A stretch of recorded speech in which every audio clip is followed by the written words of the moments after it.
Okay, welcome back. It's been a few weeks. This week's project, Likkutei Sichos, as usual, has two Sichos. The first one is a Chassidut Sicha, which is actually translated by Sichos in English as part of the Lessons of Likkutei Sichos series. And that PDF is available on the website, and there are numerous classes on it. A very beautiful Sicha.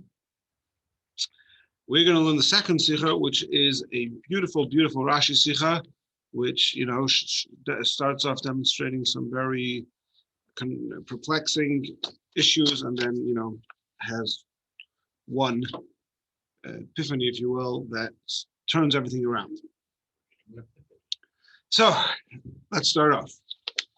The psukim in this week's parsha, we have the famous story of Nadav and Avihu bringing the ishmachtasi, they're bringing the foreign sacrifice, the foreign ketores, frankincense, which as a result of they died. We're not actually going to get into the whole discussion now as exactly what the nature of the sin of Nadav and Avihu was. That's discussed in many Sichos of the Rabbi, and in the Kahos Chumash there's actually a nice summary of it. Okay, and then it says like this. Let's read the psukim here. We'll read it with English. Now, Aron's sons, Nadav and Avihu, each took his fire, put fire in it, and laid incense on it. And they offered before Hashem alien fire, which he had not enjoined upon them. And the fire came forth from Hashem and consumed them. And they died. Thus they died at the instance of Hashem. That's a strange translation. They died in front of Hashem.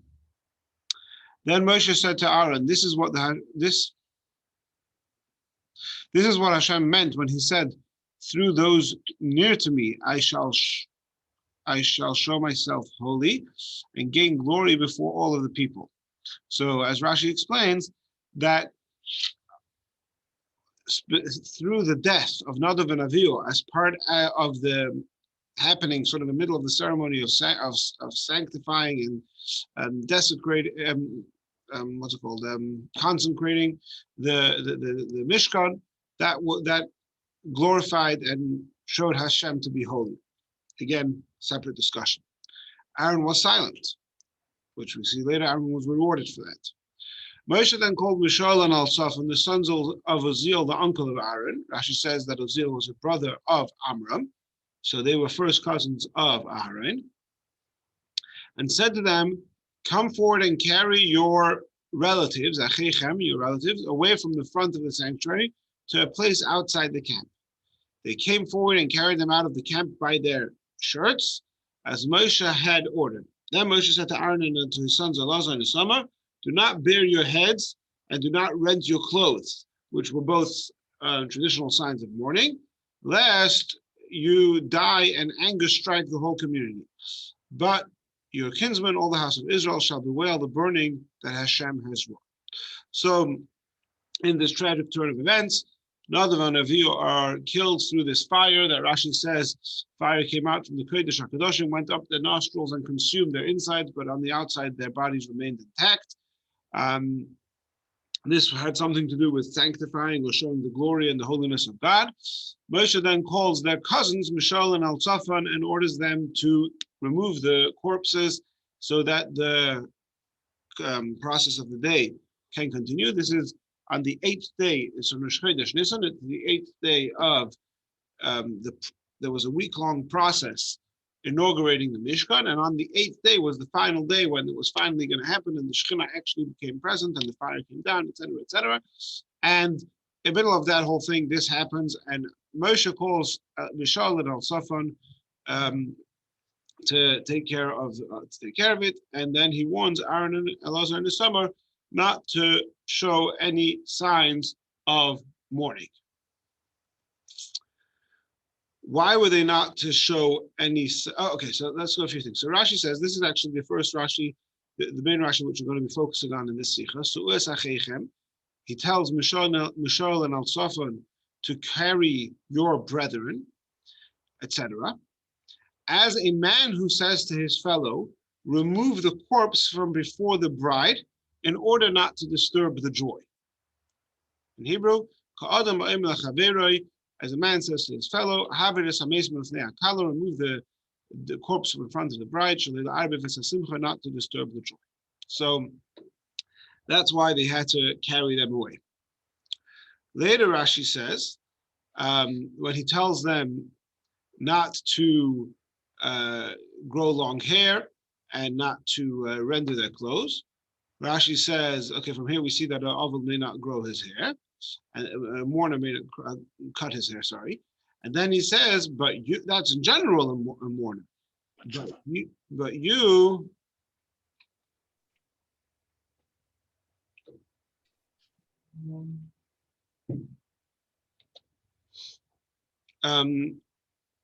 right here, ordinarily an Avil may not cut his hair, but you disturb not the joy of the omnipresent God by displaying signs of mourning. So you wanted to ask something, David? Yeah, is that the only instance of the description of that happening, or are there other? Of what? Of the death of Nadav and Avihu? The death, right? in front of that. The only people that happened to that we know of is Nadav and Avihu. It was just those two? It was just those two. It's alluded. This is the place in the Torah where the details of the event are described. There are other places in the Torah where it mentions many times in passing, like Nadav and Avihu who died when they brought the foreign fire. Okay. Now, you know what? Before we move on, let's look at some more sources here. So this source number 4 over here is from the end of Parshas Mishpatim. And it says that Moshe, Aron, Nadav, and Avihu and 70 elders ascended the mountain, and they saw the God of Israel, and under his feet there was a likeness of a pavement of sapphire like the very sky for purity. Yet he did not raise his hand against the leaders of Israelites. They beheld God, and they ate and drank. So what was going on over here was that this was a moment of tremendous revelation. They were able to, whatever this means, see God, and they saw him, and under his feet, the pavement sapphire. You know, there was clearly some tremendously intense godly revelation. And what it means at the end over here, they beheld God and ate and drank, is that they didn't behave appropriately with the appropriate degree of reverence appropriate to the circumstance. So Rashi says like this: they looked, they gazed intently, and because of this, they made themselves liable to death. But Hashem did not want to disturb the joy of the giving of the Torah. This is after the giving of the Torah, and therefore he waited. For Nadav and Avihu, he waited till the day of the consecration of the Mishkan, and for this Canaan, for the other elders, he waited much longer until Vayhi Ha'am K'Miseinanim, which is described in Numbers chapter 11, when the people complained and a fire of Hashem burned among them. It says it burned the K'tzei HaMachna, which means the nobles of the camp, alluding to this Canaan. So Nadav, Avihu, and this Canaan were already here back, by a year and a half ago, or a year ago. By the giving of the Torah, they were already, from Shavuos to Pesach. So they were already then, they should have been put to death, but Hashem waited because he didn't want to interrupt this. Why? Because they were not acting with the correct degree of reverence in the face of such a great revelation.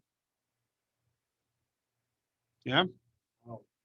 Right? It says they ate and they drank. They beheld God. In other words, first, it sounds like two things. It sounds like, first of all, they looked intently where they weren't supposed to look. They should have looked away. And also that they ate and drank, which is, I guess, not, eat and drink in the face of such a revelation. Anyway, so Nadav and Avihu, their death sentence gets pushed off to Chanukas HaMishkan, which it was then confounded with the current sin of bringing the foreign ketores, or drinking wine, or again, according to the various interpretations. And the Zakanim, for them, we waited quite a bit longer. Okay, so let's unpack this and see what's going on there. First of all,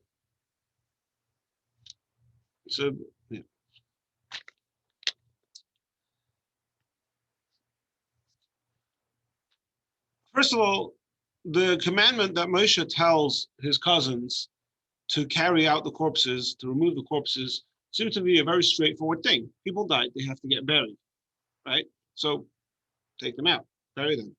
Why does Rashi seem to superimpose on here this, remove them so as not to, as a man says to his father, don't disturb remove the corpse from before the bride so as not to disturb her joy.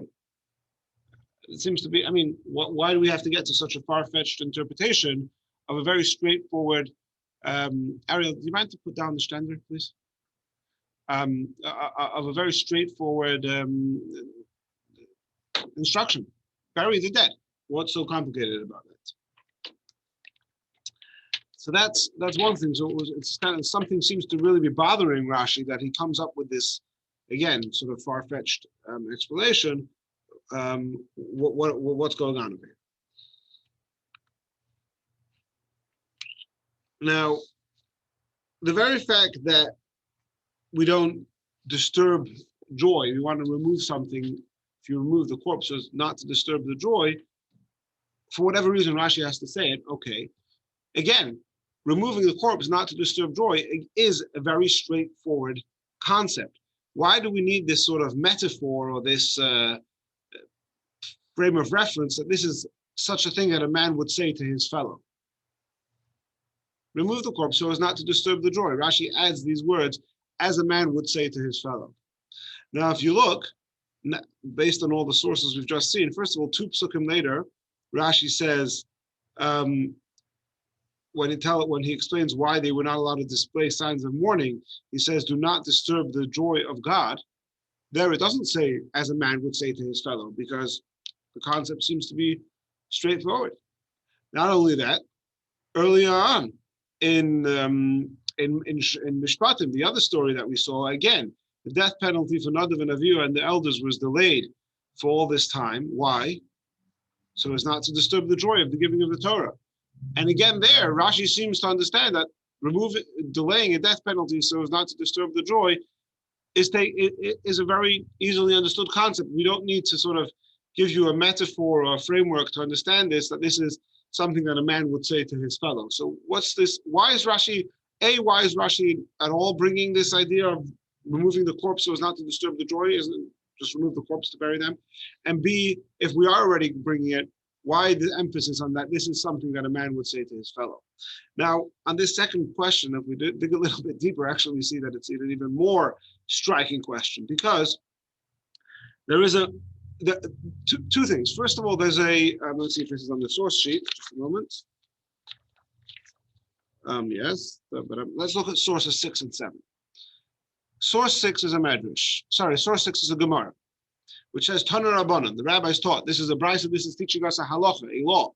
Ma'avirin es hameis milifnei hakala. One reroutes the funeral procession for a burial of the corpse to yield before the wedding procession of a bride. Rashi says reroute when the bride comes out from her father's home to the wedding hall, and at the same time those accompanying a dead body for burial, and both groups will be shouting, one group with joy and the other in mourning. We don't want to mix the two. We reroute those accompanying the deceased, right? So someone's got to yield to the other. Which procession has to move out of the way? The halacha is we move the funeral procession out of the way of the kala.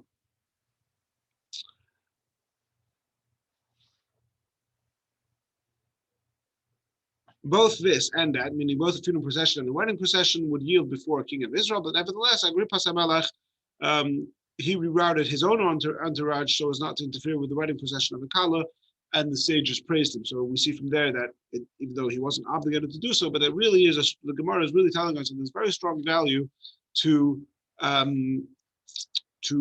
not interrupting the joy of the Kala. Actually, just recently, somebody was telling me a story that he was at a wedding where the grandmother of the Kala, the bride's father's mother, had passed away that morning in another country, and they made sure not to tell the father of the Kala until after the wedding. But the rabbi who was officiating didn't know that he had been told that his mother passed away, or his father. No, his father. It was his father passed away. So, right. So the father of the Kala is sitting next to the rabbi, and his own the father of the Kala's father had passed away that morning, and he's unaware of it. And the rabbi knows that he's passed away, and he didn't know that and he's writing in the Tanoim, and he writes the name, Ben, his father's name, Olav Hashalom. And he says, why are you writing Olav Hashalom? Is what right? He says, no. Why Olav Hashalom? My father's still alive. So the Rav quickly, you're like, oh, he's put two and two together. So, right, but what they didn't want to inform him. I mean, it wasn't possible for him to make it to the funeral anyway. It was in another country. They didn't want to inform him that his father had passed so as not to dampen the joy of his daughter's wedding. Okay, so that's a Gemara. Then we have a Medrash, which comes in various different Midrashim in various forms. Let's read this one, the first one. So these sages said concerning this puzzle that we're talking about, that Moshe tells Moshe and Al-Safin to take their brothers away.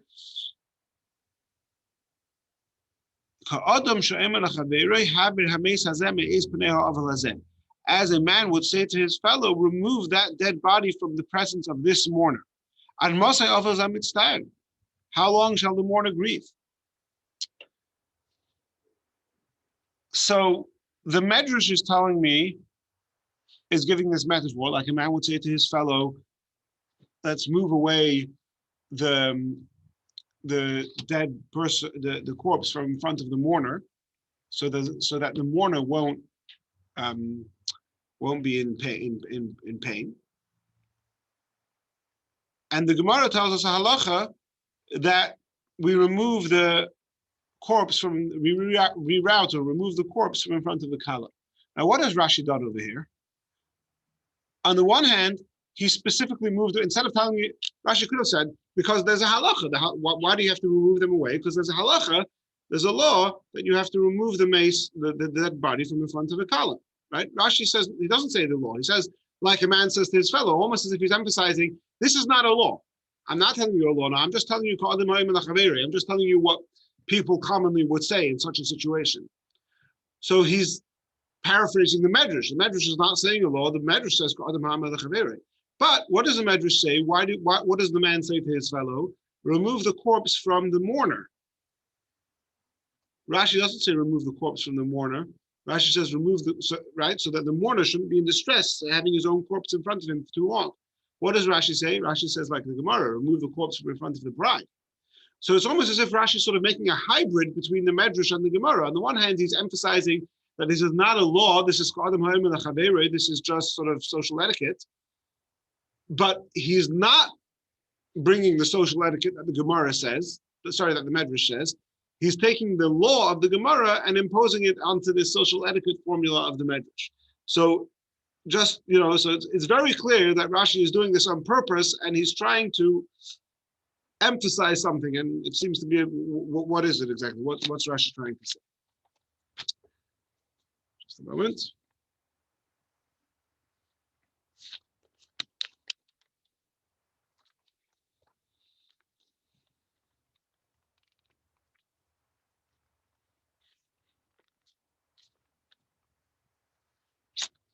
Another point to ponder is that two psukim later, where Rashi says, why shouldn't they display, grow their hair or show signs of mourning? Rashi says so as not to disturb the joy of God, right? Yeah, do not disturb the joy of the omnipresent God. Whereas here, Rashi says not to disturb the joy of the bride. Now, who's the bride? The bride is the Jewish people, right? We talk about the wedding of God. So often we refer to the wedding of God as being the giving of the Torah, but the Medrashim also refer to the wedding of God being the Chanukas Habayis, the consecration of the Mishkan. So God is compared to the groom, and we, the Jewish people, are compared to the bride. So why is Rashi saying remove them so as not to disturb the joy of the bride, which is the Jewish people, and two psukim later he says don't disturb the joy of God? So which one is it? So let's just summarize basically three questions. Number one, why? Again, this seems to be a very straightforward instruction: bury the dead. Why are you making this whole big deal that it's so as not to remove the thing in order not to remove the corpse in order not to disturb the joy? Number two, why does Rashi emphasize that this is not a law, but this is just social etiquette? And further underscored of the fact that Rashi sort of moves away from the Gemara, which says it's a law, and borrows that part from the Medrash that says that it's social etiquette, but doesn't go all the way with the Medrash, and he goes back with the Gemara to say that it's removing it from the front of the bride, not removing it from the mourner. And C, why here are we talking about not disturbing the joy of the bride of the Jewish people, whereas two psukim later, when he tells them not to display signs of mourning, he tells them not to disturb the joy of God. Okay, those are the questions. So the Rebbe says as follows, something brilliant.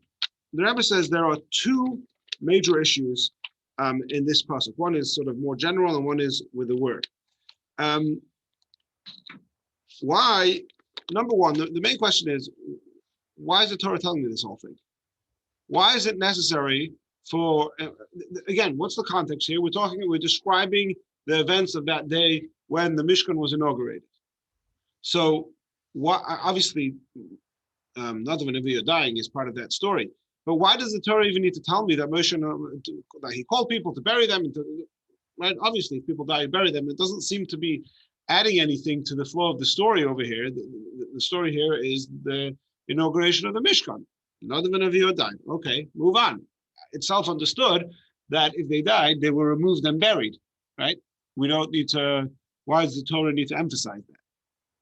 Not only that, so that's sort of the general question. So somehow, in other words, Rashi sees from the fact that the Torah inserts in the middle of this story that Moshe summoned Mishal and El-Safan, their cousins, and the Torah emphasized they were cousins of Aron. And he told them, he didn't just tell them, remove these corpses, he says, Sues achechem, remove your relatives from the scene. And that they did so. So it's almost as if the Torah is telling me that this whole process of removing their relatives was actually part of the inauguration of the temple. So A, why does the Torah bother? Why is the Torah at all inserting this whole story here? And B, once we're inserting it, why the emphasis on the fact that they were relatives? So these are the two issues that Rashi is disturbed by, and Rashi is coming to address. Now, not only is it seem to be irrelevant that they are relatives. On the contrary, the fact that they are relatives would seem to be reason that they should not get involved. Because what's going on over here? This is the inauguration of the Mishkan. Who takes part in the service of the Mishkan? The Kohanim and the Leviim, right? So Mishal and El-Safan, daughters, right? They were Leviim. They were from the tribe of Levi. They were cousins, right? So who would you say should take care of the burial? Leviim, who should be involved in the service and the singing of the songs and playing the instruments as part of the service, or should we get Yisraelim who are not involved in the service? Let them take care of it. Why are we imposing this on Mishal and El-Safan? Right? And not only is this going to disqualify them from participating right now during the time that they're busy with the burial, but even after that, now they're impure. They can't go in for another 7 days of the whole purification process. They're not going to be able to go into the temple. So from this moment on, they're going to be banned from this whole process. So certainly, not only is it irrelevant that they are relatives, on the contrary, the fact that they're relatives would seem to be a reason that they should not get involved with this job. The Rebbe points out an interesting thing. The Rebbe is so systematic with Rashi and everything that, this is the Ben Chomish L'Mikra, and we know everything we've learned from the beginning of Bereshis until here. So first of all, he says, even though we haven't yet learned explicitly in the Torah that the Leviim take part in the service, Rashi has already told it to me earlier. And that very Rashi, that Rashi tells it to me earlier, would seem to be the reason to further underscore this idea that we would not want to get Leviim involved in this. Where is that? So let me see if it's on the sources. Just a moment. Yeah, it's source number 11.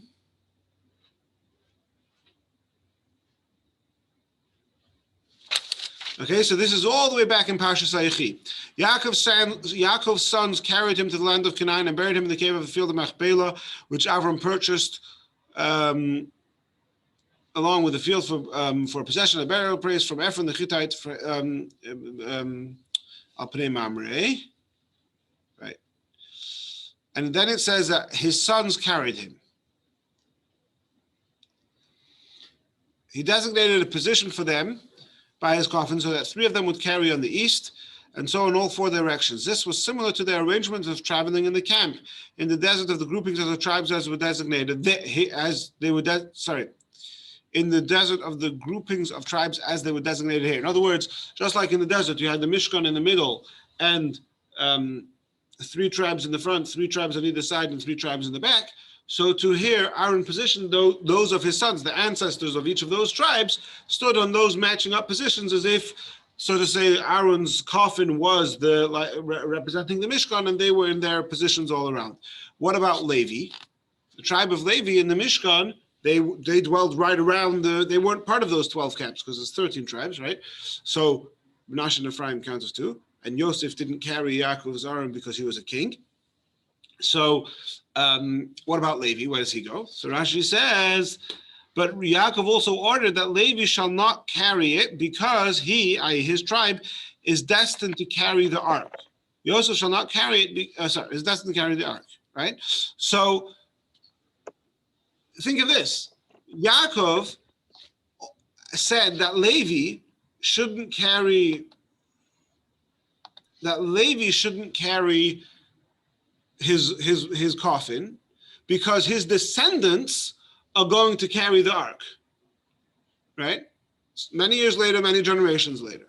And here we're saying that Mishael and Al-Safan, who they themselves are Leviim and should be partaking in the service of the Mishkan, we choose specifically them, and the Torah emphasizes twice that they're relatives, and we choose specifically them to remove the corpses instead of choosing Yisraelim who are, what for? And so Rashi says like this. First of all, this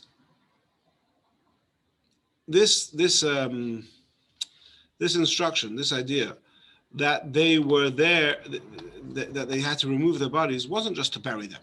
That was the first question. What do you mean, not to disturb them? You remove them because you need to bury them. If it was just to bury them, anyone could have done it. And we wouldn't have had to disturb Mishael and Al-Safan, who were Leviim, to do it. But it wasn't just about burying them. It was about not disturbing the joy of the temple. Not disturbing the joy of the temple is just as much an integral part of the inauguration of the Mishkan, as is all the other things, that there were special sacrifices brought, there was a whole procedure, there was a whole thing done. Equally as important is not disturbing that joy. And so it is in so many services in the Beis HaMikdash. You have proactive, right? Bring korbanos, light the menorah, all that thing. And then you have to remove stuff. You have to clean out the menorah. There was a special tool. The Melech Chaim was there to clean out the ashes from the menorah. Every morning there was a mitzvah. We say this every morning in davening. To clean the ashes off the mizbeach. That was every single day. And there was a special. They would have to wear different clothes so as not to get their kohen clothes dirty. And then every so often, when there was a pileup, there was too much. They had to take all the ashes and take them mechutz lamachna, take them out to outside of the camp. So this is why the Torah emphasizes that this was relatives, because this is not to say we're just going to bury them, in which case anybody could have buried them. No, this is part and parcel. We're not going to disturb the joy. Doing something so as to remove a hindrance so that the joy of the inauguration of the temple continue in full force, that is part and parcel of the service. And that's why the Torah emphasizes that they were relatives, because it's specifically because they were relatives that it was appropriate for them to do this. So that's the first clue that Rashi, the first clue over here. Rashi is disturbed. Why is it relatives? And therefore Rashi says this wasn't just to bury them. This was, we have to remove them, not to disturb the joy. This becomes part of the avodah of the Mishkan. Now, the obvious question then becomes, well, if it's so important not to disturb the joy, so why did God disturb the joy? God did this. God killed Nadav and Avihu. He could have waited. He could have killed them another day. Not only that, as we saw before in Pashas Mishpatim, really they should have been killed last year, but it was delayed. Why was it delayed? So as not to disturb the joy of the giving of the Torah. So God delayed that death so as not to disturb the giving of the joy of the giving of the Torah, but now he killed them and disturbed this joy. Okay, so the joy is disturbed already. So what's going on over here? If it's so important not to disturb the joy, why is God disturbing it? And not only that, the Zakanim, the elders, they were indeed waited till the Messiah, that was much later. I forget now exactly at what year of the 40 years that was, but that was much later. Nadav and Avihu were killed today. So God could have killed them tomorrow, he could have killed them with the Messiah, he could have killed them any other time, but he chose to execute the execution now and disturb the joy. So God disturbed the joy. So why is Moshe telling them not to disturb the joy? And therefore Rashi emphasizes that this is not a halacha. This is not a law. This is not a law, don't disturb the joy. This is Moshe saying this as a man would say to his fellow. And what does he say? Don't disturb the joy of who? Of the bride of the Jewish people. From God's perspective, for whatever reason, he knows, it's not up to us, right? God chose that now was the best time to do this to Nadav and Avihu. Actually, Rashi gives us a clue as to why it was, because Rashi said, the Pasuk said before, that through that death, the death caused the sanctification of God's name. Right? So there was a reason for that. So for whatever reason, God chose to do it right then. Right? But Moshe still says, as a teaching, as a model, as a role model, as a lesson in social etiquette, do whatever you can to mitigate the pain of the kala.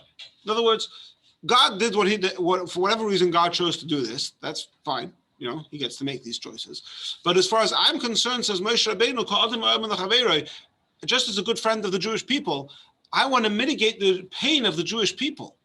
That in the middle of the inauguration of the Mishkan, this happens. And so let's get this away so as to mitigate their pain. And just pause here to reflect for a moment that we've just said that this is an integral part of the inauguration. That's why Levium did it. But think about this for a minute. Moshe Rabbeinu is saying that it's so important to mitigate as much as possible the pain of the Jewish people, that becomes an integral part of the inauguration of the Mishkan. That's the degree of the Ahavas Yisrael, of the care for the Jewish people that Moshe Rabbeinu has. And so this is why Rashi has to do this sort of hybrid between the Gemara and the Medrash, because on the one hand, Rashi wants to emphasize that this is not a halacha. This is not God said remove them. God didn't say remove them. God is the one who inflicted this. God is the one who ruined the joy. But despite what God did, as a friend, I'm going to tell you, let's remove this to mitigate the pain of who? Here we have to move away from the Medrash, because the Medrash talks about the Aval, the Aron. Again, there's two versions of the Medrash. If it's about removing it from in front of Aron or removing it from in front of God, Rashi emphasizes that it's in front of the Kala so as to mitigate the pain of the Kala. However, now we also understand why two psukim later, where Rashi is talking about why they're not allowed to grow their hair, there he says not to disturb the joy of God. Because inasmuch anything directly concerning the death of Nadav and Avihu, which obviously includes removing of their corpses from the site, from the crime scene, that's part of what God did. So it doesn't make sense for me to say I'm not going to disturb his joy. He already disturbed his own joy. But insofar as Aaron and his sons not displaying public signs of mourning, that's not something which was inflicted by God, and therefore there it's appropriate for Moshe Rabbeinu to tell them, don't disturb the joy of God. In other words, insofar as anything directly to do with the death and the bodies and all of that of the quote unquote, if you excuse, no disrespect, the mess that God made, so to speak, right? That's his that's his business. Then it doesn't make sense. Don't disturb the joy of God. God already disturbed his own joy. But as far as not showing public displays of mourning, there that God didn't already disturb that. So now Moshe says to them, when it comes to not not growing your hair long and not rending your garments. Now I'm going to tell you as a halacha, as a law, don't disturb the joy of God. And this was obviously this was not ka'adama or melachaveri. This was an actual law that he was telling them.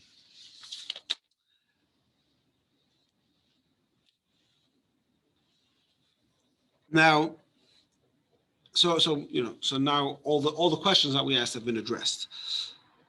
Now, another important thing to notice, which then was going to shed light on the whole next part of the story. When we say that we remove or we reroute the corpse from in front of the kala, we're not saying that we're canceling the mourning. The mourning is still people still mourning, and there's still aninos. Aninos, Rambam says, and aninos ala belev. Yeah, that the aninos is mourning. Avelus usually refers to the public displays of mourning, but aninos refers to the feeling in the heart that obviously the relatives are distraught. So why were Aron and his sons prohibited from displaying signs of mourning so as not to disturb the joy of God? So it wasn't that they're not allowed to mourn, they're just not allowed to display signs of mourning that would disturb the joy of God. Now, with that introduction, let's read the next few psukim, which seem very strange, and this can help us understand what's going on over here. What happens next is that, they're told not to display any signs of mourning and continue everything they were doing as regular. And what happens is that there were three goats that were brought on that day. One was as part of the inauguration process.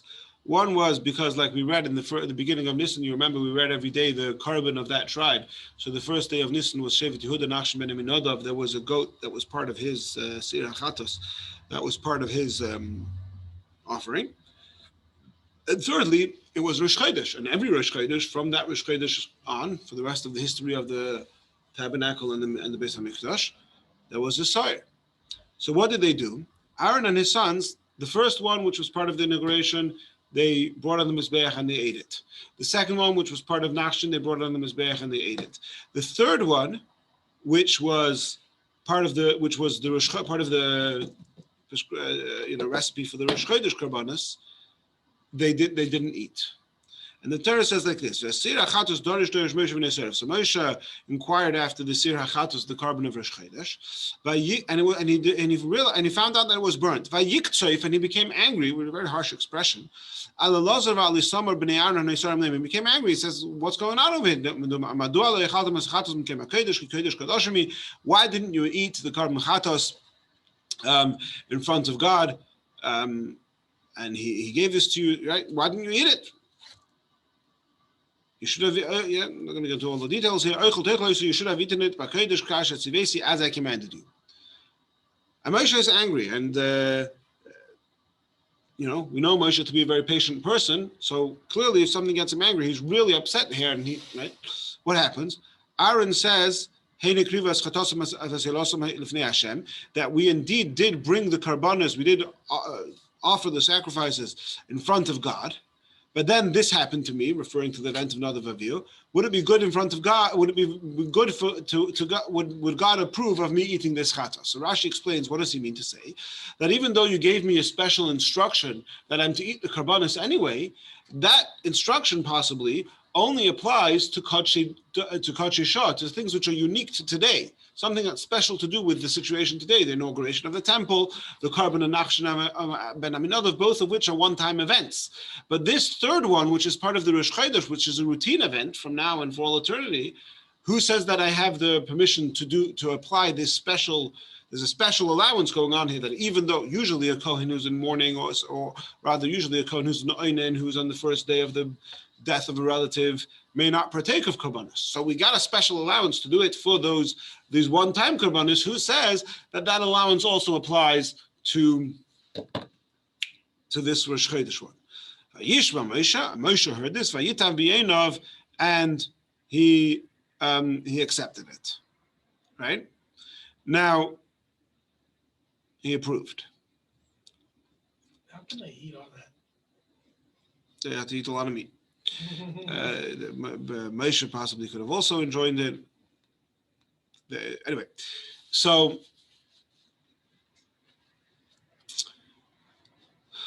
basically the issue over here is, Moshe got angry. In other words, Moshe was very convinced that this was not appropriate behavior. I mean, the explanation that Aron gave, that there's a difference between one-time things and routine things, is a fairly simple and straightforward difference. Moshe Rabbeinu couldn't have thought of that himself. And then when Aron says it, he's right away, oh yeah, that's good. He approved, right? So what's going on here? How do we make sense of this sort of strange interaction between Moshe and Aron? So, in fact, I'll just, this is the next Sicha. This is, in this volume 17 of Likkutei Sichos, every parasha has 5 Sichos. Some have 4, most have 5. I don't know. Some ones have 4 because then it's going to be Pirkei Avos. Okay, whatever. But, right? So the next Sicha and this volume, which is probably, I assume, as Project Likkutei Sichos is going to be next year, in a year from now, is a whole Sicha just specifically about this question. And there it gets into a lot more detail. But for right now, the Rebbe says a very simple thing based on the discussion we just said. What did we say? There was no prohibition against him mourning. The prohibition was against him disturbing the joy of God. So that's what he says to him. He said, Moshe Rabbeinu got angry because Moshe Rabbeinu says it's really of paramount importance that we don't disturb the joy of God. Why didn't you do this? Why are you displaying mourning and disturbing the joy of God? Says Aron, no. The karbanos, bringing them on the mizbeach, offering them as a sacrifice, that's the part that's lifnei Hashem, quote unquote, in God's territory, in the Mishkan, where the joy of God is happening. We did that. We did. Why did we do that? Because we didn't want to disturb the joy of God. But eating it, which is outside, not outside, it had to be within the courtyard, but it's not, which is outside, that's not, quote, in front of God. That's not part of that's a display of mourning that doesn't disturb the joy of God, because it's outside that territory where the joy is taking place.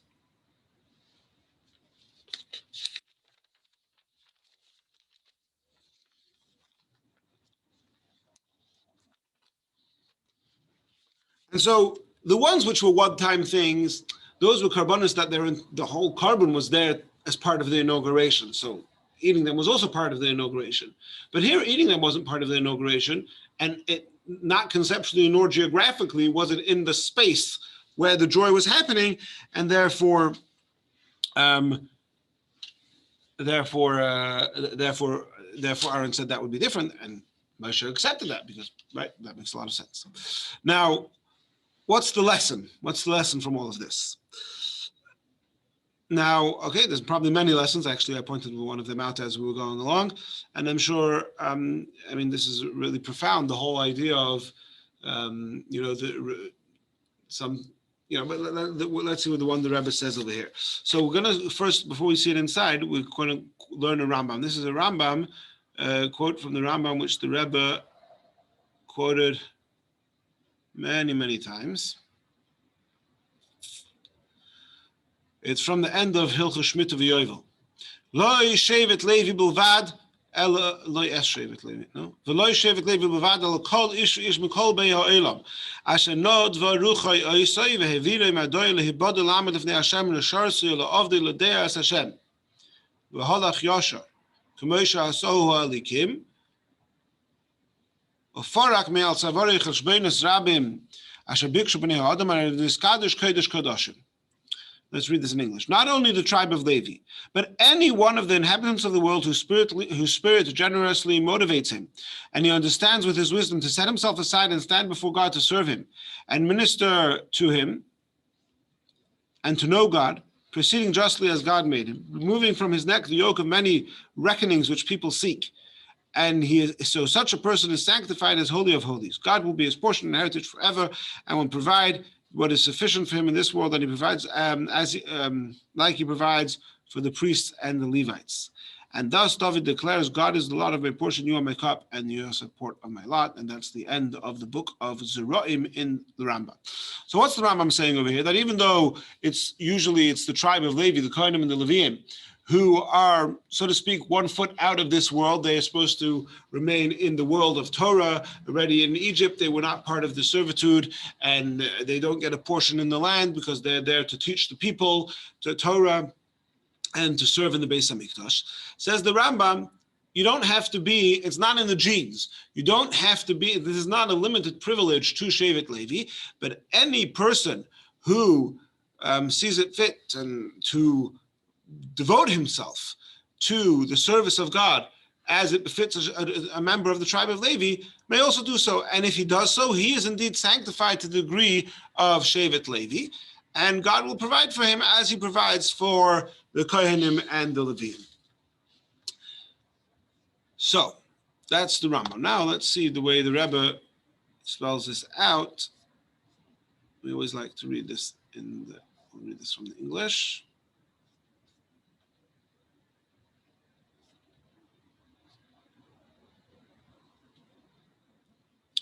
Thus, a person may think that since he has already achieved the rank of a Levi, and even beyond that level, he is sanctified as holy of holies, and Hashem will be his portion and his heritage, like we just saw in the Rambam.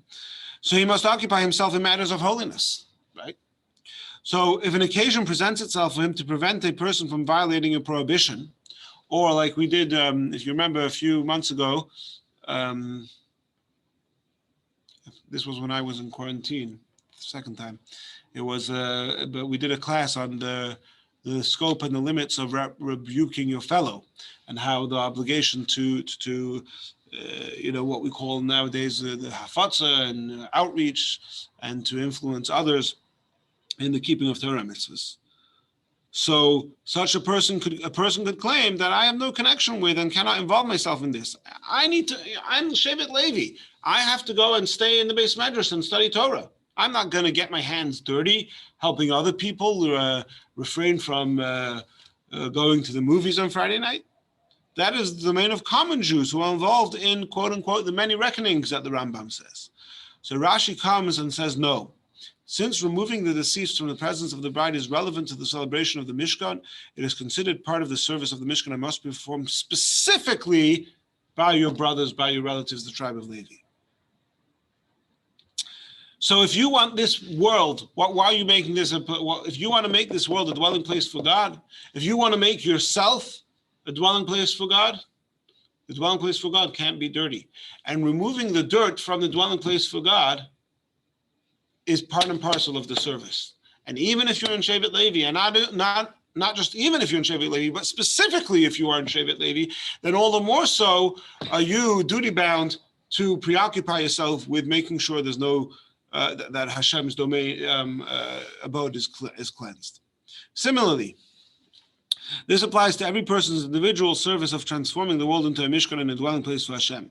Since the world cannot become a dwelling place for Hashem unless it is cleansed, so that it will have no dirt or filth, God forbid. This avodah becomes integral in making this dwelling place, i.e. the service of Mishkan, and such service can only be rendered by a Levite whose spirit generously motivates him to set himself aside and stand before Hashem to serve him.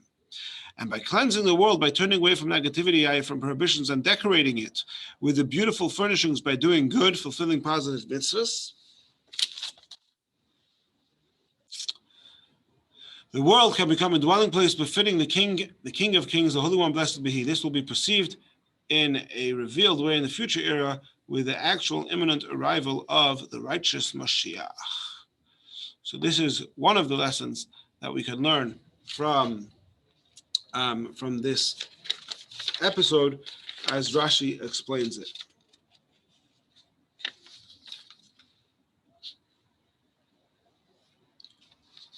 Obviously, like we alluded to as we were learning the Sicha, Moshe Rabbeinu is sort of imposing his own, this is not a commandment from God, but imposing his own instruction over here is certainly also a very strong lesson about the Avos Yisrael, the love and the care of Moshe Rabbeinu, and how that becomes, like I said before, promoted to being part of the status of the inauguration of the temple. Okay.